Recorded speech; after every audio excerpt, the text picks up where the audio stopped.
alegria e beleza para a avenida.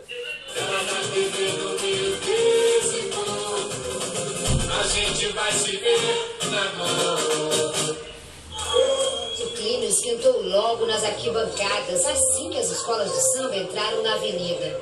Adoro o luxo todo que eles têm. É um mundo de fantasia, vale a pena brilhar sempre. Nem o vendedor ambulante resistiu à alegria da festa. Até este rapaz que veio do Chile e caiu no samba. É muito fácil, é muito fácil. Eu estou muito feliz de estar aqui em Campinas, em seu carnaval. Muito lindo. A Leões da foi a primeira escola do grupo especial a entrar no sambódromo. Pela avenida, os 460 componentes contaram a história da origem do chocolate, como um dos principais símbolos da paixão. Foi lindo, maravilhoso, gostei bastante. Ajudou bastante a galera. Valeu a pena ter vindo para cá. Eu gostei de chocolate. A Estrela d'Alva escolheu como tema os 60 anos da própria escola.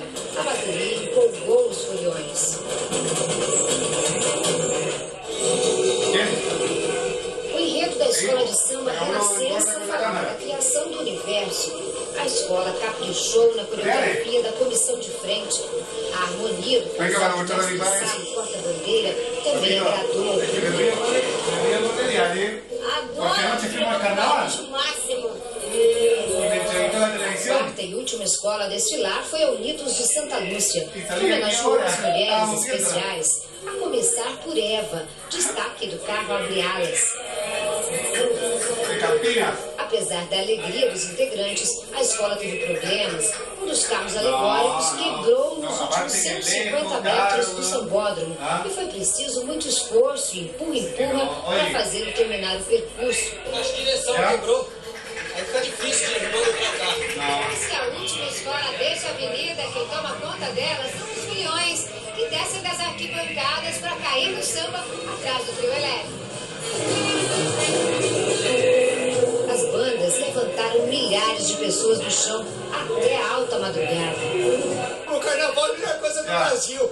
Amo de paixão.